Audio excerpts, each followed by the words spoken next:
Marcus Whitlock had spent 18 years building Whitlock Dynamics into one of the largest manufacturing and logistics firms in the region, starting the company in his late 20s with 3 employees and a rented off of a hardware store, working 18-hour days for the 5 years just to keep the lights on, a history he rarely mentioned anymore because it felt increasingly distant from the polished, corporate version of himself that now sat at the head of a boardroom table overseeing thousands of employees across a dozen facilities. Every Yale, the company threw an elaborate celebration meant to thank employers,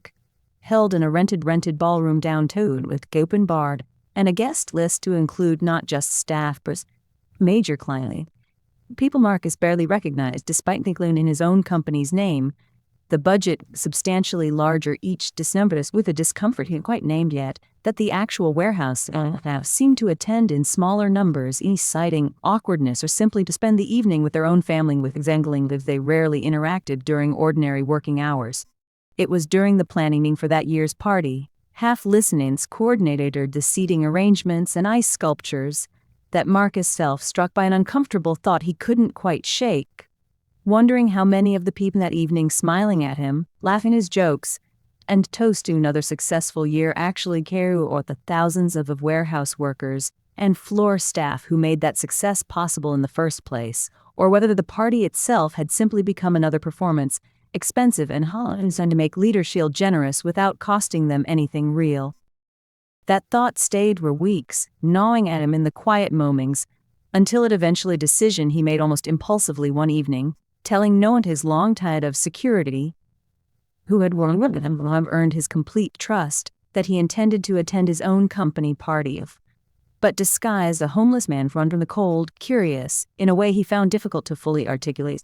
What his own employees, the very people who built their careers within his company, when confronted with someone who need help rather than could offer them anything in return. Denise, to her credit, talked him out of it at first, pointing out the obvious risks, the possibility of the story leaking, the ethical distesting his own staff without or consent.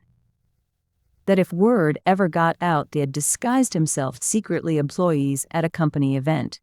it could easily be read as manipulative regardless of his actual intentions, a concern Marcus took seriously enough to sit with for several days before deciding it was worth the honesty he hoped to gain from it. But Marcus, uncharacteristically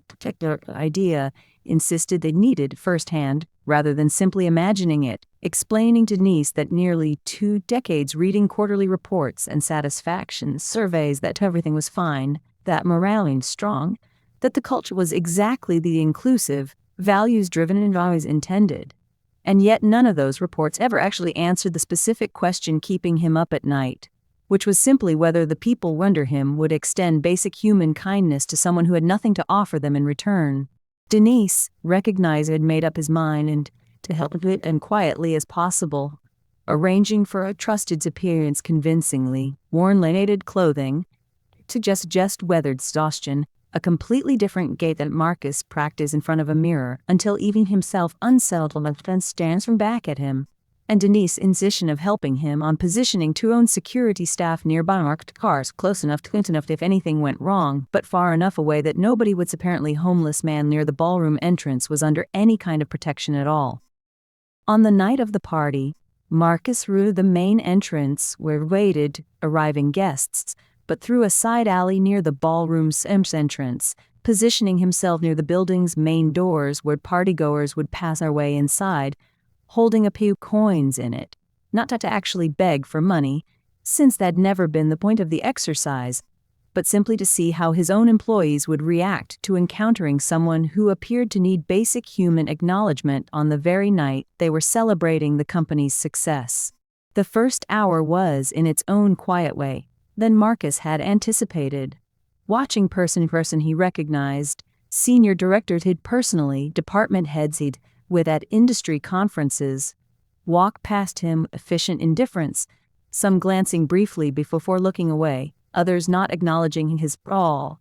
a few visibly annoyed at having to stand him on the sidewalk, treating the simple act of sharing physical space with him as an inconvenience rather than an opportunity for the smallest gesture of basic decency. One director in particular, a man marginally and personally early in his career and considered something close to a friend, walked past enough to nearly step on the Marcus's coat without appearing to notice him at all, deep in an animated phone call about quarterly projections, and Marcus felt an unexpected sting watching a man he respected treat him as functionally invisible. A feeling made stranger by the knowledge that this same director would have stopped immediately to shake Maxwell's hand and ask about his family had he recognized him. Another woman, a senior vice president, recognized left the moment that she might actually acknowledge him, only to retrieve her purse before continuing inside, and time beside her existed as any part of the sidewalk scenery, and each does Marcus market he hadn't fully expected, not because he was surprised homeless individuals that unfortunate reality of city life, but because they're specifically people whose bonuses and career advancements made, and he found himself wondering, in the cold, how many had treated him this same way if they knew under the layers of donated clothing. It was nearly 2 hours into the party, while most of the senior staff and people inside named Grace Whitman stepped out of the building's entrance, adjusting a sumpus that told Marcus immediately somewhere in the company's lower salary bands rather than its executive floors, and rather than walk-ins of others had that evening, she slightly to be at his eye level rather than looking down at him, and with what appeared to be genuine concern rather than performative pity whether he'd eaten anything that day. A simple Marcus so off guard he nearly broke character entirely. She had, he would later learn, nearly walked past him in the first instant,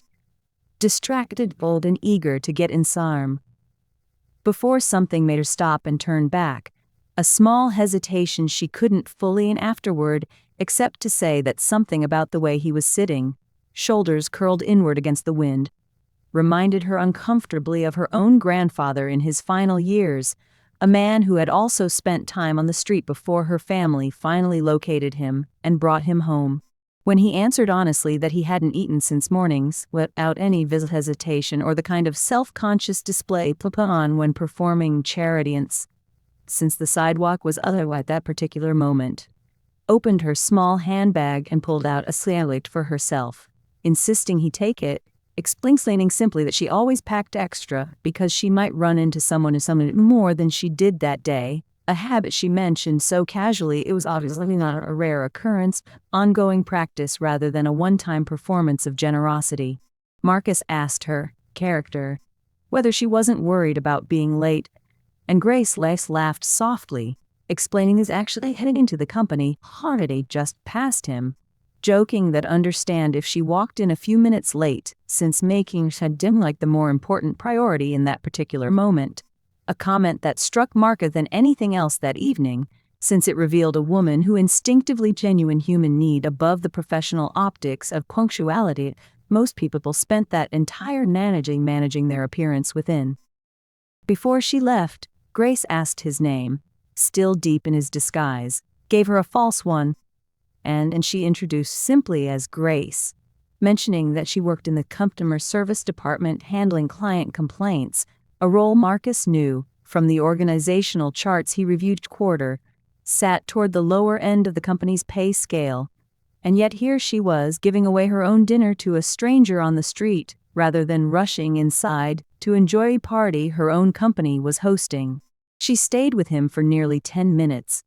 asking him intrusive questions about how long he'd without stable housing, whether he had access to any of the shy,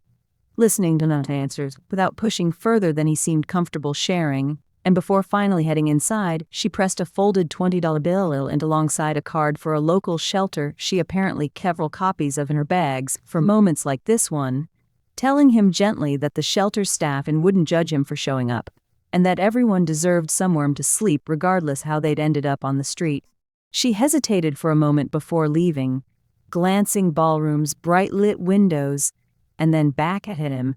almost apologetically, that she felt a little strange into a party with an open bar and expense catering when people like him were sitting outside in the cold, a comment she made without any apparent awareness that the man she was speaking to happened to be the very person who had approved that party's budget, and Marcus, still deep in character, simply Anne.